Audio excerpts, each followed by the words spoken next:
우리 앞뒤 좌우에 앉으신 분과 인사 나눌까요? 반갑습니다. 축복합니다. 감사합니다. 우리 성가대 찬양 너무 감사드리고요. 더 많은 대원들이 나오셔서 하나님께 영광 돌렸으면 좋겠습니다. 계속 기도 바랍니다. 오늘은 누가복음 24장 30절에서 35절의 말씀으로 낙심한 자를 찾아가신 예수님이라는 제목을 말씀 전가할 때 많은 은혜 있기를 간절히 소원합니다. 저 북유럽에 가면 스칸디나비아 반도가 있습니다. 노르웨이, 스웨덴, 핀란드 이런 나라가 있는 반도죠. 옛날에 거기에 페트로라는 한 어부가 살고 있었어요. 아내와 어린 아들이 고기를 잡으면서 생계를 이어갔습니다. 그날도 날씨가 아주 괴창해서 이 페트로는 아들을 데리고 바다로 고기를 잡으러 나갔어요. 배 노를 저어서 이렇게 멀찌감치 고기가 있는 곳에 다다라서 그물을 내렸습니다. 그리고는 열심히 물고기를 잡으려고 했죠. 그런데 갑자기 저 멀리서 먹구름이 몰려오기 시작한 겁니다. 지나가겠지 싶었는데 그 먹구름은 점점 더 짙어지고 급기야는 비바람이 몰아치기 시작했습니다. 폭풍우가 몰아친 거죠. 그러니 베드로는 놀랄 수밖에 없었고요. 빨리 그물을 걷어서 돌아가야만 했습니다. 그러나 그 속도가 너무나 느렸고 비바람은 계속 몰아쳤고 그 비바람 앞에 타고 있던 배는 마치 추풍낙엽처럼 흔들렸던 것입니다. 날이 어두워지기 시작했고 밤하늘에 별조차 보이지 않아서 방향 감각조차 잃어버렸습니다. 어디로 가야 될지 몰랐어요. 그래서 온 힘을 다해 봤지만은 자기가 할 수 있는 일은 더 이상 없었던 것 같아요. 그래서 절망에 빠져서 기진맥진하여 지쳐 있는데 그때 저 멀리서 불기둥이 하나 보이기 시작한 겁니다. 그 불 보니까 베드로가 생각한 거죠. 아, 맞아. 저기가 육지구나. 저곳을 향해서 내가 가면 되겠다. 다시 힘을 내기 시작합니다. 아들과 함께 있는 힘을 다해서 죽을 힘을 다해서 배를 저어갔습니다. 그리고는 그 폭풍을 뚫고 마침내 항구에 다다랐습니다. 항구에 다다랐더니 자기 아내가 비바람을 맞으면서 자기를 기다리고 있는 거예요. 그 아내를 보면서 마음이 울컥했고 결국 아빠와 엄마, 아들은 서로 부둥켜 안고 울음을 터뜨렸죠. 살았구나에 대한, 살아왔음에 대한 감사가 넘쳐났던 거예요. 그렇게 한참 울고 났는데 아내가 이런 말을 합니다. 여보, 미안해서 어떡해요? 정말 미안해요. 뭐가 미안해? 내가 살아왔잖아. 그게 아니라요, 내가 실수하는 바람에 집이 홀라당 다 타버렸어요. 집이 다 불탔다니까요. 정말 미안해요, 여보. 나 어떻게 하면 좋아요? 그 말을 들은 베드로가 자기가 분 불길이 바로 자기 집이 타는 불기둥이었던 거예요. 근데 베드로는 아내를 두들깁니다. 아니, 괜찮아. 당신이 불을 냈기 때문에 나는 지금 살 수 있었어. 당신이 불 내지 않았더라면은 아마 우리는 아들과 함께 저 바다에서 빠져 죽었을 거야. 그러면서 세 사람은 더 부둥켜 안고 울었다고 합니다. 여러분, 전화위복이라는 말을 아시죠? 화가 변화해서 복이 된다는 말 아닙니까? 아마 이런 경우를 들어서 아마 이 말이 쓰이지 않을까 싶습니다. 화가 복이 되는 것. 이 페트로에게 불기둥은 그 집이 탄 불기둥이었지만 그에게는 생명을 살리는 불기둥이었는 줄 믿습니다. 우리 주님께서 이 땅에 오셨고 십자가에 달려 죽으셨습니다. 그리고 사흘 만에 부활하셨습니다. 부활하신 그 주님은 온 인류의 구원을 위한 생명의 탑이 된 줄 믿습니다. 그런 거예요. 그렇지만 많은 사람들이 주님의 부활을 믿지 않습니다. 지금도 믿지 않는 사람들이 여전히 많고요. 지금만 그랬느냐? 아니에요. 예수님 당시에도 그랬습니다. 심지어는 제자들까지도 믿지 않은 사람들이 있었어요. 누구였습니까? 도마가 그랬잖아요. 도마가 어떻게 했습니까? 요한복음 20장 25절 한번 보실까요?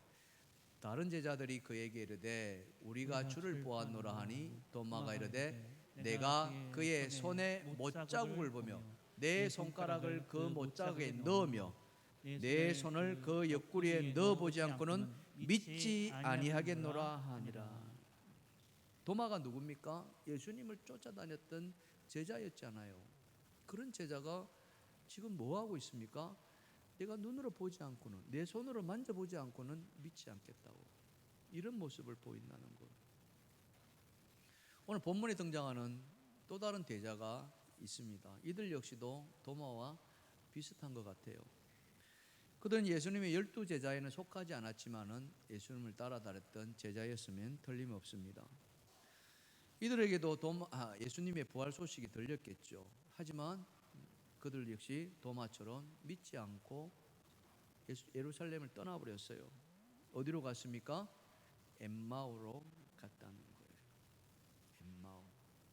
엠마오 마을로 가는 두 제자, 절망과 공포에 잠겨 있을 때 엠마오로 갔지만은 그들은 절망과 공포에 사로잡혀 있어요. 왜 그랬습니까? 왜 절망에게 그들이 너무나 처참한 십자가였더니, 아니 그렇다 할지라도 너희들은 제자지 않니? 제자가 그러면 안 되지 않니? 어떻게 그럴 수 있어? 이렇게 우리는 반문할 것입니다. 그러나 반문하기 전에 우리는 그들의 마음을 한번 헤아려 볼 필요가 있지 않겠습니까? 그들도 예수님을 만나서 자기의 삶을 송두리째 예수님에게 맡겼던 것은 사실입니다. 예수님도 그렇게 할 만한 충분한 이유도 있고 가치도 있는 분이었죠. 하지만 그들은 12제자는 아니었지만 여전히 예수님을 사랑했고 예수님을 향한 믿음은 굳세었습니다. 그래서 예수님이 제자가 되고자 열심히 따라다녔죠. 하지만 그들 앞에 펼쳐진 십자가의 죽음은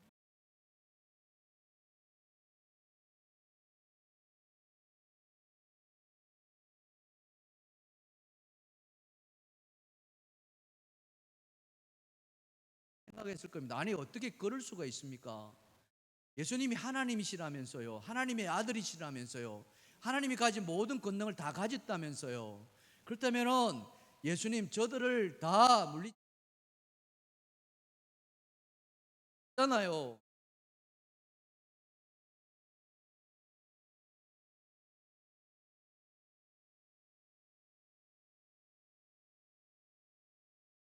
앞에서 모든 것을 다 버려버렸거든요.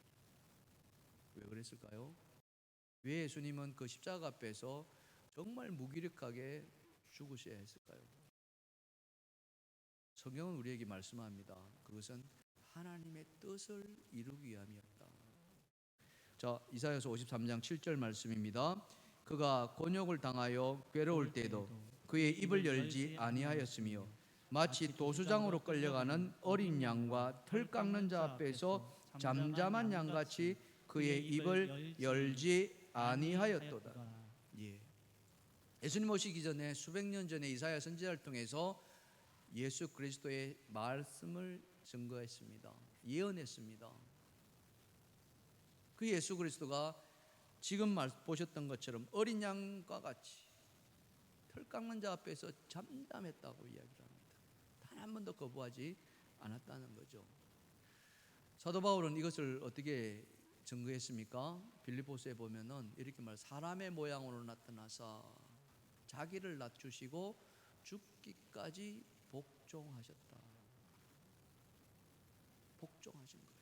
말씀을 이루시기 위해서 오직 그거 하나였습니다. 그런 예수님께서 희생의 양이 되셨는데 제자들에게는 그것이 너무나도 큰 충격으로 와닿았다는 거예요. 예수님이 자기의 삶을 다 걸 정도로 예수님이 희망이었는데, 그러나 그 희망이 십자가 앞에서 무참히도 깨어졌다는 거예요. 그래서 그 충격이 너무나도 컸어. 그들은 더 이상 예루살렘에 머무를 수가 없었던 거예요. 아니, 머무를 이유가 없었던 거죠. 그래서 그들은 예루살렘을 떠나 엠마오로 향했다는 겁니다. 엠마오로 향하는 그들의 발걸음이 어땠을까요? 여러분, 그것이 고향이라고 한다면 그 고향으로 향하는 그들의 발걸음이 어땠을까요?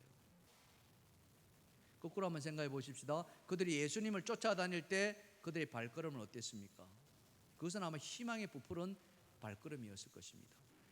그러나 그 희망을 잃어버린 지금 엠마오로 가는 두 제자의 발걸음은 너무나도 지쳐있는 발걸음이었죠. 희망이 사라진 풀죽은 발걸음이었습니다. 어깨는 처질 대로 처져 있는 그런 모습이었죠. 그런 제자에게 예수님이 찾아가셨다는 거예요. 그 엠마오로 가는 그 제자의 예수님이 찾아가는 모습, 유명한 그림이 하나 있죠. 엠마오로 가는 두 제자의 그림입니다.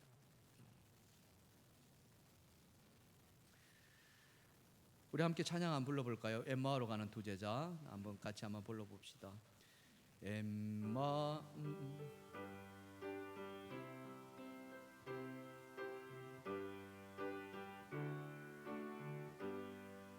마을로, 엠마오 마을로 가는 두 제자,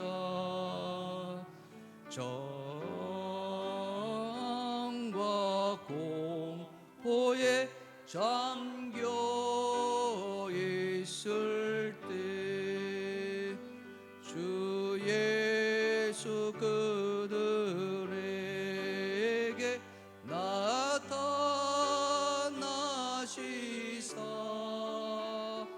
참되신 소송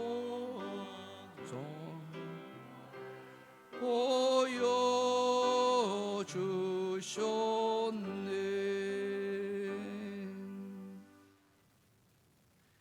절망과 공포에 떨었던 그들에게 찾아가 준 예수님은 그들에게 참 소망, 새 소망, 그것을 다시 이렇게 세워주셨다는 거예요. 할렐루야. 우리 주님이 그러신 분이에요. 우리가 주님을 만난다면은, 특별히 부활하신 주님을 만난 사람이라면은 반드시 그 안에 새로운 생명이 잉태되리라 믿습니다. 슬픔이 사라지고 그 자리에 기쁨이 넘쳐나리라 믿습니다. 절망이 다시 희망으로 바뀌는 줄 믿습니다. 오늘 두 제자에게 찾아오신 그 예수님은 어떻게 그들을 다시 일으켜 세워주실까요? 또 그들은 예수님을 만나서 그들의 삶이 또 어떻게 달라졌을까요? 오늘 그것을 여러분하고 함께 나눠보고 싶습니다. 자, 첫 번째로요, 무엇이 그들을 변화시켰을까? 다 같이 읽어봅시다. 시작. 말씀이 그들을 변화시켰습니다. 할렐루야. 예, 하나님의 말씀이 낙심에 빠져있던 그들을 다시 변화시키게 만들어줬다. 자, 오늘 우리가 읽은 본문 32절인데요 같이 한번 읽어봅시다. 시작. 그들이 서로 말하되 길에서 우리에게 말씀하시고 우리에게 성경을 풀어주실 때에 우리의 속에서 마음이 뜨겁지 아니하더냐. 네, 그렇습니다. 예수님께서요 이 제자들에게 하나님의 말씀을 풀어주기 시작했던 거예요. 특별히 예수님과 관련된 그 말씀을 하나하나 다 풀어줬더니 그 안에서 막 뜨거운 것이 솟구치기 시작했다는 거예요. 근데 이 말씀을 하기 전에 그들이 그랬느냐? 전혀 그렇지 않았어요. 말씀이 들어가기 전에는 그들이 예수님이 찾아왔음에도 예수님을 알아차리지 못했어요. 분간하지 못했어요. 성경 우리에게 그것을 말씀해 주고 있습니다. 자, 누가복음 24장 15절과 16절인데요 다 같이 시작. 그들이 서로 이야기하며 문의할 때에 예수께서 가까이 이르러 그들과 동행하시나 그들의 눈이 가려져서 그인 줄을 알아보지 못하거늘. 예, 제자들이 예수님께서 찾아오셨는데 그분이 예수님인지를 알아보지 못했다. 여러분, 이게 믿겨지시나요? 보통의 일이라면 이게 불가능한 일이죠. 그렇지 않나요? 예수님과 하루 이틀 그들이 같이 있었던 게 아니지 않습니까? 어떻게 기억하지 못할 수 있을까요? 그런데 성경은 알아차리지 못했다는 거예요. 그 이유가 뭐라고 그럽니까? 눈이 가려졌다, 이렇게 이야기해요. 눈은 뜨고 있는데, 눈은 보고 있는데 사물을 분간하지 못하는 거예요. 예수님을 분간하지 못하는 거예요. 우리 그런 말 하잖아요. 선남 선녀가 서로 사랑하면은, 연애하면은 눈에 뭐가 띈다 그래요? 콩깍지. 콩깍지 씌우면은 보여요, 안 보여요? 안 보여. 입이 삐뚤어졌는지, 코가 삐뚤어졌는지. 그죠? 아마 경험이 있을 거예요. 안 보여요. 흠이 있는 게 안 보인다니까요. 흠조차도 좋아 보인다니까요. 근데 언제 그게 흠으로 보입니까? 결혼식 끝나면 다 흠으로 보이더라고요.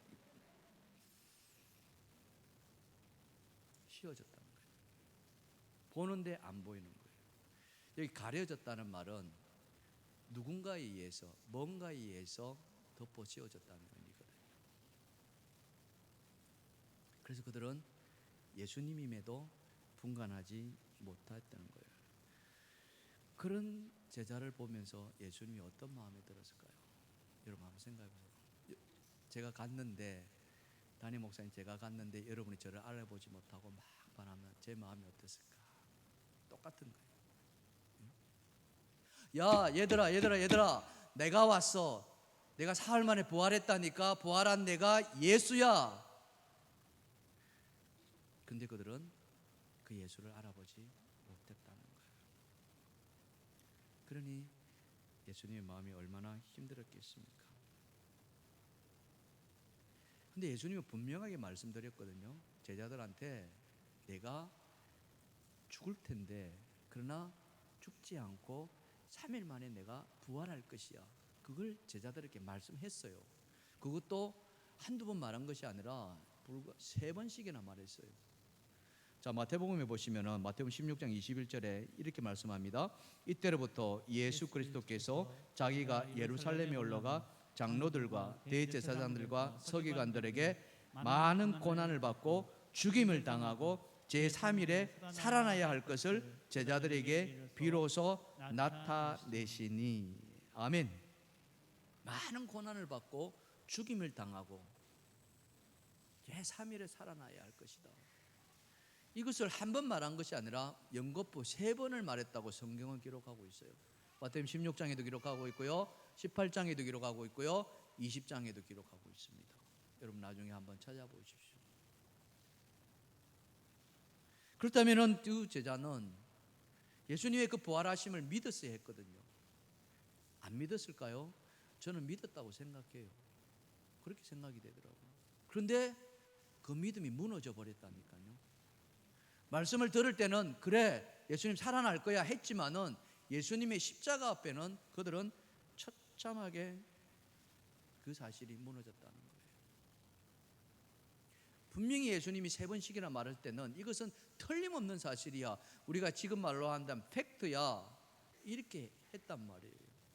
그런데 그렇지 않았다는 거예요. 그러니 예수님의 마음이 얼마나 힘들고 무거웠을까. 심지어는 화까지 나지 않았겠습니까? 오늘 본문의 말씀에 보면은 누가복음 24장에 그런 예수님의 마음을 조금이나마 표현하고 있어요. 여러분 누가복음 24장 25절과 26절인데요. 다 같이 읽어봅시다. 시작. 이르시되 미련하고 선지자들이 말한 모든 것을 마음에 더디 믿는 자들이여, 그리스도가 이런 고난을 받고 자기의 영광에 들어가야 할 것이 아니냐 하시고. 이 미련한 자들아, 선지자의 말을 더디 믿는 자들아, 예수님이 호통을 치십니다. 아마 그 순간에는 예수님도 감정이 격해졌는지도 모르겠습니다. 근데 예수님께서 제자들에게 가끔은 호통을 치시거든요. 성경 우리에게 그걸 보여주고 있어요. 조금 전에 우리가 예수님께서 자신의 그런 죽음을 말씀하셨을 때 베드로는 그거 받아들이지 않았습니다. 아마 용감했던 베드로였던 것 같아요. 다른 제자들은 가만히 있었는데 베드로는 예수님의 그 말씀 앞에 인정하지 않았습니다. 예수님 그럴 수 없어요. 어떻게 죽으시다니요? 예수님 그러시면 안 돼요. 돌아가지 마십시오. 우리와 함께 하셔야죠. 그래서 하나님 나라 이루셔야죠. 막 이렇게 하면서 그는 대들었는지도 모릅니다. 성경은 예수님에게 항변했다라고 이야기를 해요. 그런 베드로에게 예수님이 어떻게 합니까? 사탄아 물러가라 이렇게 이야기를 해요. 자, 그 말씀을 마태복음 16장 23절입니다. 다 같이 시작. 예수께서 돌이키시며 베드로에게 이르시되 사탄아 내 보좌로 물러가라. 너는 나를 넘어지게 하는 자로다. 내가 하나님의 일을 생각하지 아니하고 도리어 사람의 일을 생각하는 도다. 사탄아 내 뒤로 물러가라. 너는 나를 넘어지게 하는구나. 그 말씀 앞에 마지막에 어떤 말씀을 하고 있습니까? 하나님의 일을 생각하지 않고 네가 사람의 일을 생각하는구나 이렇게 하는 거예요. 그러니까 하나님의 뜻, 예수님의 십자가에 죽으심은 온전하게 아버지의 원대로 되는 거잖아요. 아버지의 뜻대로 이루시는 거거든요. 당신은 원치 않았지만은 그러나 내 원대로 마옵시고 아버지의 원대로 되기를 원하신다. 이렇게 감람산에 기도했던 걸 우리가 보면은 예수님은 철저하게 하나님의 뜻 앞에 순종했어요. 그런데 베드로는 예수님을 따라다니면서도 하나님을 생각하지 않고 사람의 생각을, 예수님이 함께 있으므로 자기들이 얻을 유익만을 생각했던 거예요. 그러니 그 예수님이 죽으신다고 하니까 그걸 인정하지 않으려 했던 겁니다. 근데 우리가 여기서 하나 잊어서는 안 될 것이 하나 있는데요. 그것은 뭐냐면은 예수님이 그렇게 호통만 치셨느냐, 베드로에게 호통 치신 것처럼 이 엠마오에 가는 제자에게도 호통만 치셨느냐, 그렇지 않다는 거예요. 호통만 치셨더라면 엠마오 가는 제자는 그냥 엠마오로 갔을 거예요. 나 몰라요 하면서. 그런데 우리 주님은 그렇지 않으셨어요. 호통만 치신 것이 아니라 그들에게 말씀을 들려주셨답니다요. 자, 누가복음 24장 27절입니다. 읽읍시다. 시작. 이에 모세와 모든 선지자의 글로 시작하여 모든 성경에 쓴 바 자기에 관한 것을 자세히 설명하시니라. 할렐루야. 바로 이거예요. 성경에 예수님과 관련된 모든 말씀을 다 가지고 와서 예수님이 자세하게 아주 상세하게 일일이 다 설명해 주신다는 거예요. 이것은 마치 뭐와 같습니까? 한 손에는 채찍으로 호통을 치셨고요, 또 한 손에는 당근을 드셔가지고 그들을 먹이셨다는 사실이죠. 할렐루야. 우리 주님이 이러신 분이시라니까요. 그런 당근 앞에 말씀이 들려지니까 그들이 눈이 번쩍 뜨이는 거예요. 말씀을 듣고 예수님이 떡을 떨어서 축사하시거든요. 떡을 나눠줘. 야 먹어 이렇게. 그 떡을 먹는 순간 그들이 눈이 열려져 버린다니까요. 말씀이 들어가니까 그들이 완전히 달라지기 시작하는 거예요. 어떤 달라짐이 있었습니까? 아까 우리가 읽었습니다만 누가복음 20장 32절 다시 한번 읽어봅시다. 시작. 그들이 서로 말하되 길에서 우리에게 말씀하시고 우리에게 성경을 풀어주실 때에 우리 속에서 마음이 뜨겁지 아니하더냐. 그랬습니다. 말씀이 그들 안에 들어가니까 그들 안에 뭔가가 막 뜨거워지기 시작하는 거예요. 저는 이것이 말씀의 은혜가 충만한 줄 믿습니다. 성령이 충만한 줄 믿습니다. 감격이 막 오는 거예요. 감동이 일어나는 거예요. 우리가 사모해야 될 것이 바로 이거예요. 하나님 말씀의 은혜가 내 안에 임하는 그런 축복을 우리가 받아 누려야 됩니다. 초대교회 성도들이 그랬거든요. 초대교회 성도들이 예수님이 이제 부활하셔가지고 성천하시잖아요. 사도행전 1장에 보면 성천하시거든요. 천사들이 그 올라가는 걸 보고서 말씀하죠. 너희가 본 그대로 다시 오시리라. 근데 그 말씀 앞에 예수님이 어떤 말씀을 해주냐면, 야 너희들 떠나면 안 돼. 여기 예루살렘 머물러 있어야 돼. 절대 떠나지 마. 이렇게 말씀하세요. 왜 그러냐면은 성령을 받아야 했기 때문에 그래요. 그 성령이 올 때까지는 떠나지 마. 그리고는 갈릴리로 와. 이렇게 이야기를 한단 말이에요. 그래서 이 제자들이 기다립니다. 어디에서요? 마가이 다락방이라는 곳에서. 몇 명이 모였습니까? 120명이 모였다고 말씀하고 있어요. 그들이 뜨겁게 기도합니다. 모여서 기도하는 거예요. 그래서 오순절이 이르니까 오순절 날 성령이 그 다락방에 임하기 시작합니다. 성경은 마치 불의 혀같이 갈라지는 것처럼 각 사람의 머리 위에 임하였다 이렇게 이야기를 해요. 할렐루야. 그 임하는 것에 그치지 않고 그리 임했더니 그 자리에서 어떤 일이 벌어집니까? 각 사람 입에서 뭐가 터져 나와요? 막 방언이 터져 나오기 시작하는 거예요. 엄청난 방언, 한 번도 경험하지 않았던 그런 말들이 막 그들의, 성경은 말하기를 마치 술 취한 사람 같았다 이렇게 얘기를 하거든요. 근데 그 방언만 이야기하느냐? 그렇지 않아요. 이 베드로로 하여금 어마어마한 말씀의 권능을 주십니다. 어떤 말씀을까지 들려주셨냐? 요엘서 말씀을 막 선포하기 시작하는 거예요. 밖에 나가서 사람들을 모아놓고 막 하나님 말씀 증거하는데 수천 명이 모여집니다. 그때 이런 말씀을 증거해주세요. 자, 사도행전 2장 38절과 41절입니다. 다 같이 시작. 선지자 예외를 통하여 말씀하신 것이니 일렀으되 하나님이 말씀하시기를 말씀이 내가 내 영을 모든 육체에 부어주리니 너희 자녀들은 예언할 것이요 너희 젊은이들은 환상을 보고 너희 늙은이들은 꿈을 꾸리라. 아멘. 네, 이런 말씀이 베드로 입에서 막 나오는 거예요. 상상해 보십시오. 베드로가 뭐 하는 사람이었습니까? 물고기 잡는 어부였다는 거예요.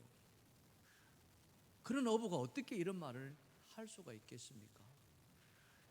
성령이 임하니까 성령께서 말씀을 주신 줄 믿습니다. 그러니 뜨거워진 그 베드로가 사람들 앞에서 거침없이 이야기하니까 그 말 앞에 많은 사람들이 찔림받고요. 그러면서 베드로 앞에서 막 울부짖습니다. 그렇다면 우리는 이제 어떻게 해야 됩니까? 어떻게 해야 됩니까? 막 이야기하니까 베드로가 뭐라고 대답합니까? 자, 다시 한번 보십시다. 사도행전 2장 38절 41절입니다. 시작. 베드로가 이르되 너희가 회개하여 각각 예수 그리스도의 이름으로 세례를 받고 죄 사함을 받으라. 그리하면 성령의 선물을 받으리니 그 말을 받은 사람들은 세례를 받음에 그날에 신도의 수가 3,000이나 더하더라. 아멘. 베드로가 거침없이 이야기하거든요. 회개하라. 세례를 받으라. 그러면 성령을 선물로 받으리라. 그 선포 앞에 사람들이 3,000명이나 돌아왔더라. 이것이 무엇입니까? 이것이 바로 말씀의 권능인 줄 믿습니다. 말씀의 역사인 줄 믿습니다. 기적은 그렇게 시작되는 거예요. 우리가 살아가다 보면은 정말 우리가 원치 않는 그런 일을 당할 때가 있습니다. 말로 다 할 수 없는 고통이 찾아올 때가 있어요. 물론 그런 일이 안 당하면 정말 행복하겠죠. 그러나 때로는 내가 원치 않는 일에도 그런 아픔을 겪는 분들이 계세요. 뭐 직장을 잃기도 하고요. 또 하던 일이 부도가 나기도 하고요.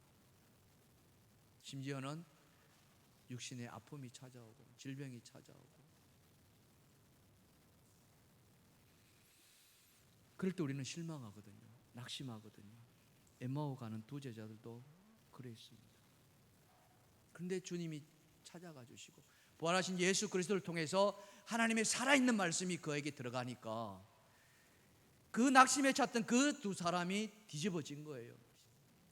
마음에 막 뜨거움이 솟구치고. 왜 그렇습니까? 그들이 들었던 그 말씀은 죽은 말씀이 아니었기 때문에.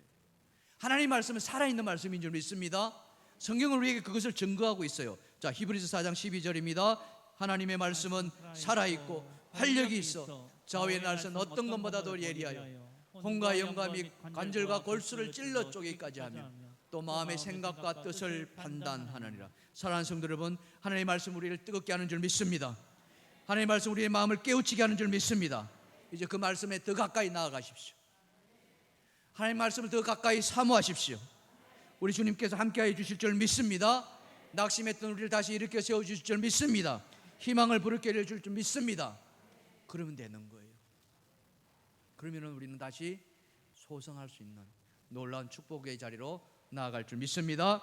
그럼 우리 모두가 되기를 주님의 축복합니다. 자, 그렇게 말씀이 제자들을 변화시켰는데 그들의 삶이 어떻게 달라졌느냐, 어떻게 변화되느냐. 두 번째입니다. 다 같이 시작. 세상을 향하던 발걸음을 돌이키게 하였습니다. 예, 그렇습니다. 하나님 말씀이 들어오면은요, 아, 내가 가는 길이 잘못되었구나 하는 걸 깨닫기 시작하는 거예요.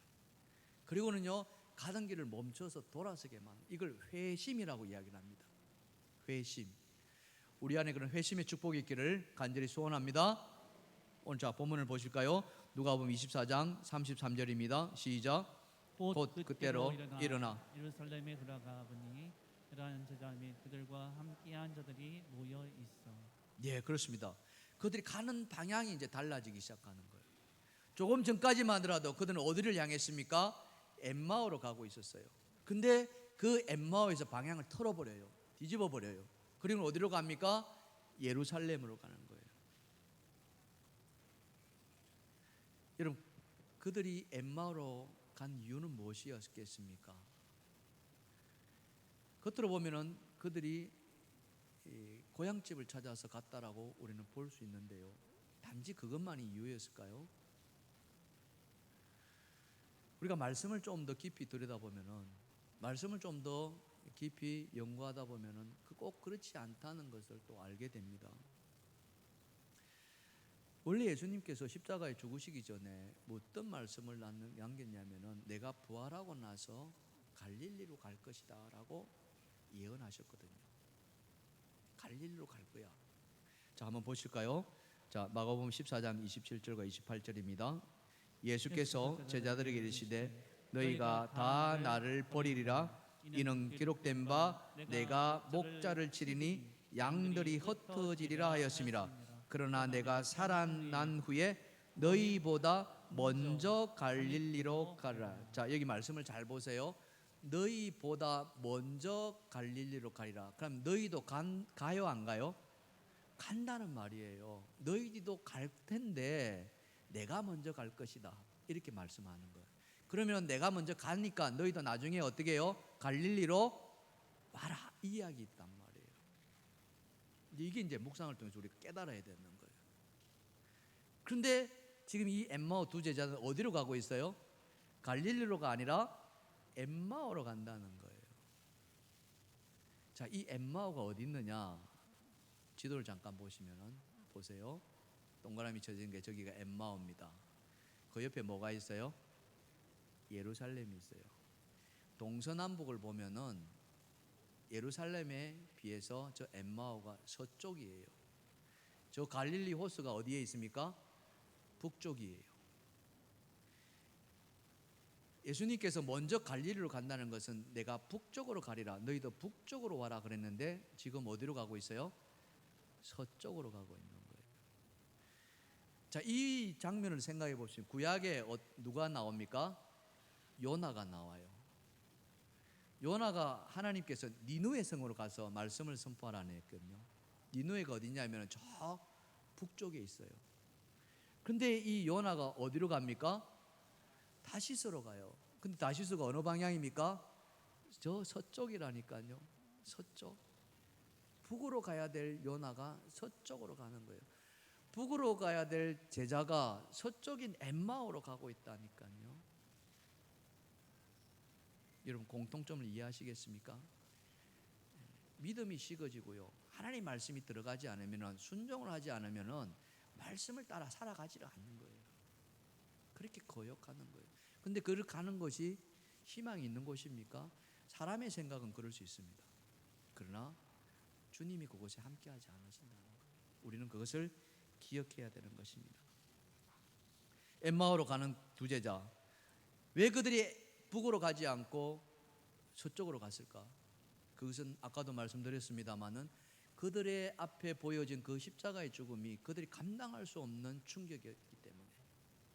사실 믿음은 그걸 뛰어넘어야 되는데, 예수님께서 부활하신다는 그 말씀 앞에 그들이 모든 두려움을 뛰어넘어야 하는데 그들은 눈에 보이는 그 두려움을 뛰어넘지를 못했다니까요.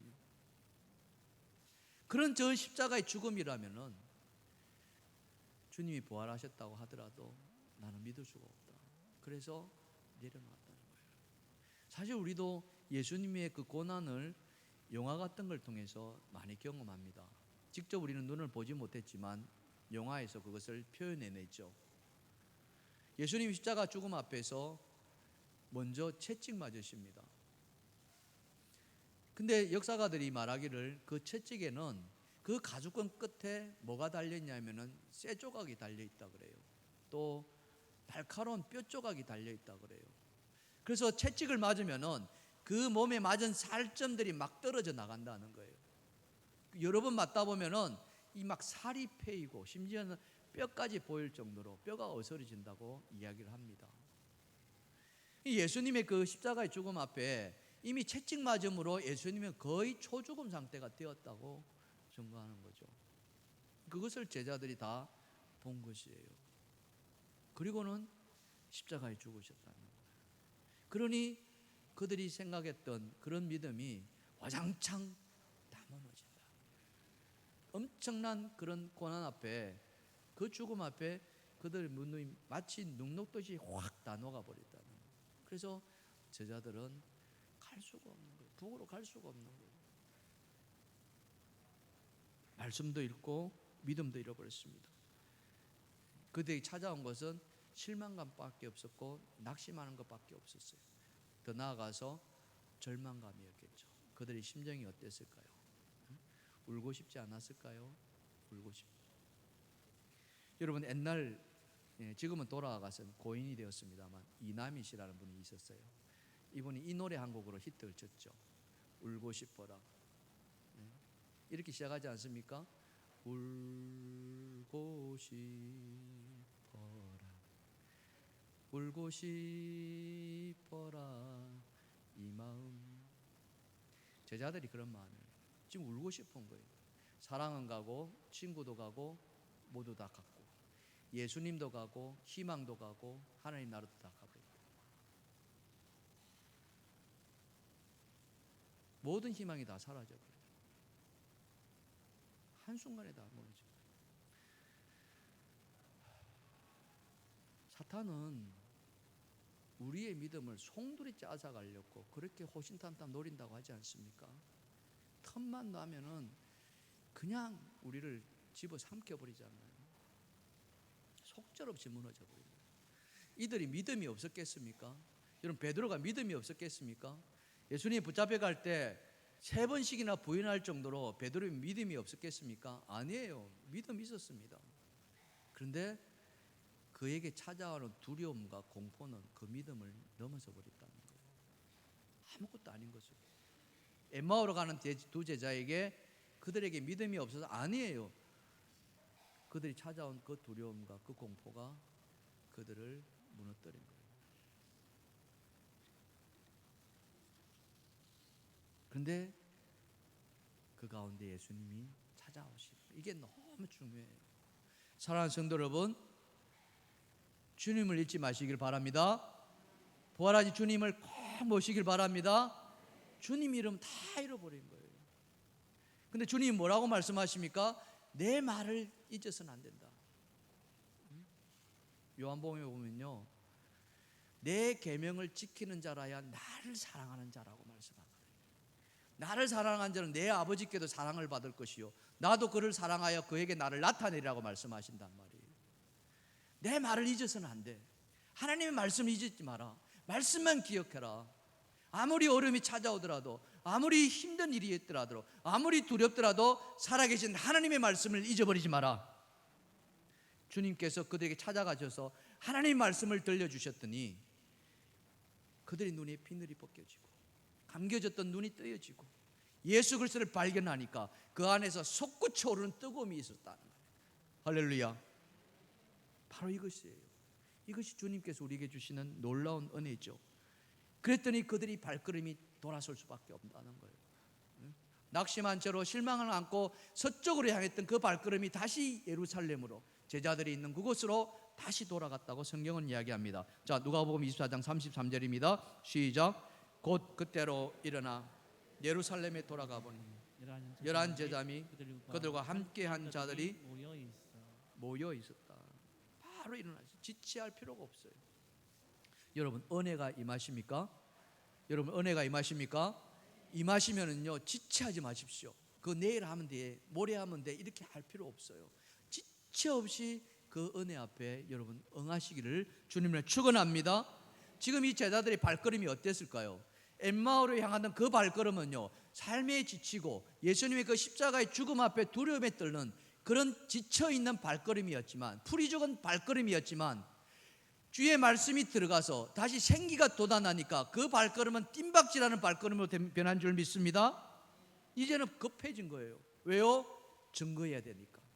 증거해야 되니까. 살아계신 예수 그리스도를 증거해야 되니까. 그들이 직접 경험했잖아요. 주님과 함께 말씀을 나눴고, 주님이 떼어주신 떡을 나누었고, 무엇보다도 살아계신 하느님 말씀을 들려주셨으니 그것을 남아있는 제자들에게 말씀해야 된다는 거예요. 바로 이것입니다.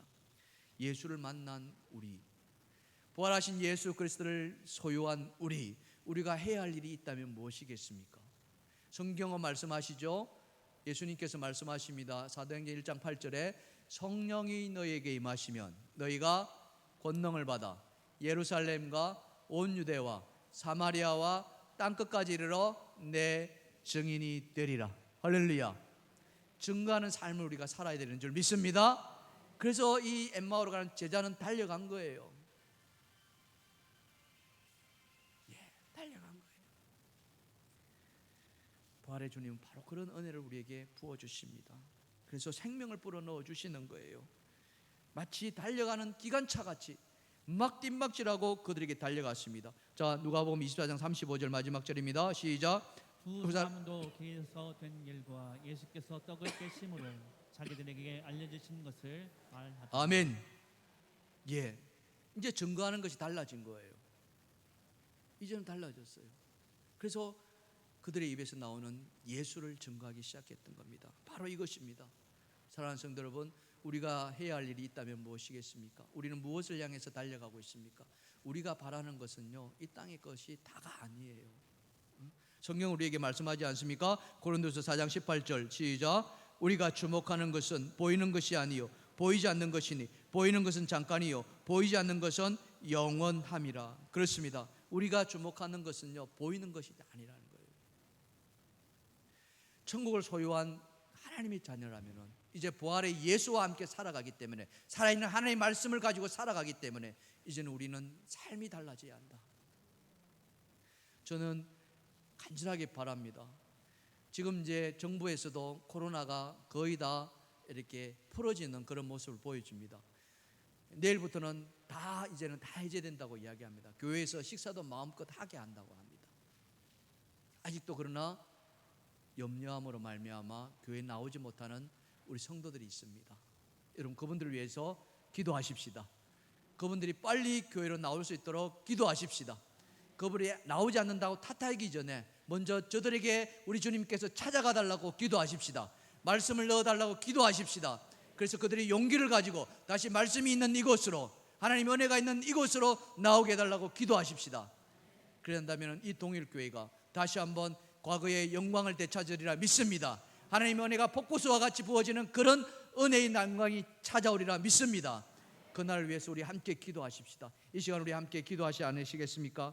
부활의 주님을 여러분 만나게 해달라고 기도하십시오. 살아있는 하나님의 말씀이 내 안에 역사하게 해달라고 기도하십시오. 그래야 해서 그 말씀을 가지고 정말 증거하는 삶이 되게 해달라고 우리 그렇게 우리 주의 마음 부르시며 기도하겠습니다. 주여, 고마우신 하나님 아버지 감사합니다. 하나님은 살아계십니다. 하나님 말씀은 살아계십니다. 우리 주님은 부활하셨습니다. 부활하신 주님은 오늘도 살아 역사하셔서 우리에게 말씀을 들려주십니다. 주님, 그 영원한 말씀 우리가 붙듭니다. 그 말씀 앞에 우리의 삶을 내어놓습니다. 주님, 우리에게 희망을 더하여 주시옵소서. 시리에 빠져 있는 사람들이 계십니까? 절망하는 사람들이 있습니까? 하나님, 저들에게 찾아가 주시고 생명의 말씀을 부어 주시옵소서. 생명의 말씀을 부어 주시옵소서. 다시 일으키게 하여 주시옵소서. 가던 걸음을 멈추고 이제 다시 돌이키게 하여 주시옵소서. 세상을 쫓는 삶이 아니라 하나님을 쫓는, 말씀을 쫓는, 생명을 쫓는 우리 모두가 되게 하옵소서. 그래서 하나님 나라가 이 땅에 이루어지는 놀라운 축복 허락하여 주시옵소서. 주실 줄 믿습니다. 감사드리며 예수님의 이름으로 축복하며 기도합나이다. 아멘. 옷 가리는 인조로 하나님 앞에 예물 드리겠습니다.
우리 다 같이 할렐루야 찬양하세 내 모든 죄 사함받고 주 예수와 동행하니 그 어디나 하늘나라.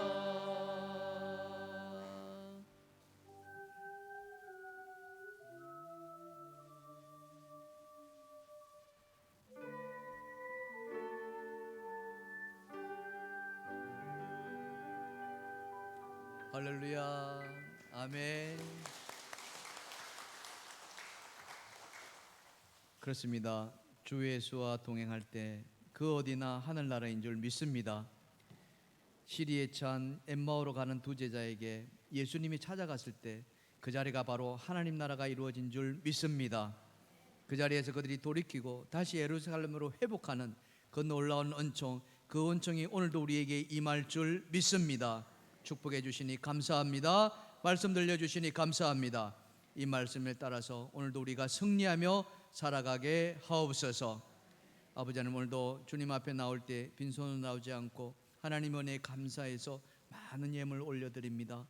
11조로 드립니다. 감사예물 드립니다. 또 건축원금과 선교원금, 작정원금 1,000번 제도로 드립니다. 그 외에도 이 모양 저 모양으로 드리는 손길을 하나님 기억하여 주시옵시고 하늘문을 열어주셔서 그 모든 예물이 다 하늘나라 창고에 쌓아지게 하옵소서. 하나님 나라 일을 행할 때에 놀라운 축복 함께하여 주옵소서. 아버지 하나님, 오늘도 이른 아침부터 이 시간까지 수고하고 애쓰시는 많은 봉사자들이 있습니다. 그들의 손길 하나마다 다 축복하여 주옵소서.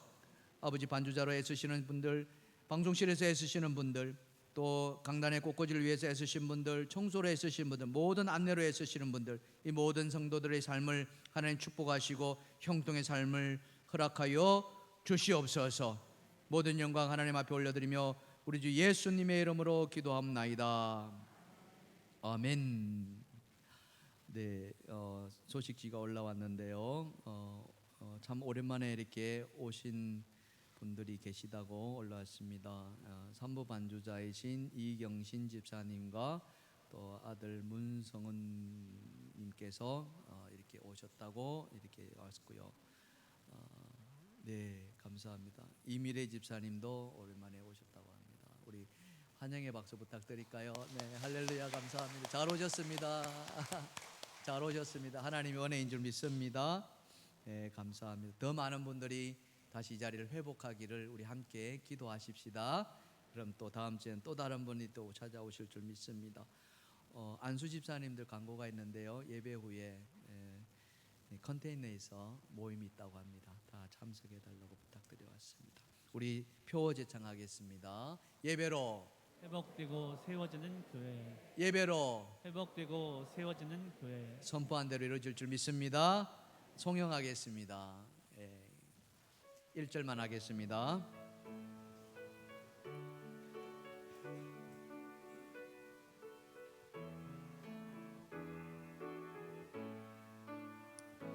정의가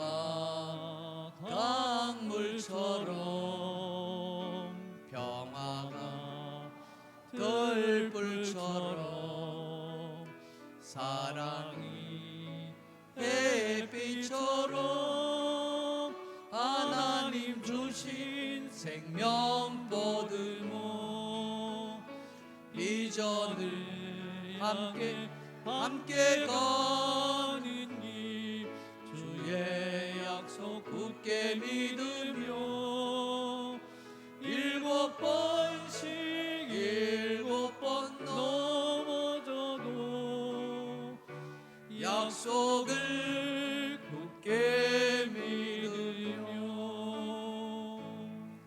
이제는 우리 주 예수 그리스도의 무한하신 은혜와 하나님 아버지 극진하신 사랑하심과 성령님의 교통하심이 오늘 시리에 차서 낙심한 엠마오에게 찾아가신 그 예수 그리스도, 그들에게 말씀을 들려주시니 그들의 발걸음이 다시 변화했던 것처럼 오늘도 우리가 새로운 삶을 살기로 나는 사랑하는 모든 성도들의 머리 위에와 그 삶 위에, 그 가정 위에 하시는 모든 일 위에 이제부터 영원토록 함께 하시기를 간절히 축원하옵나이다. 아멘.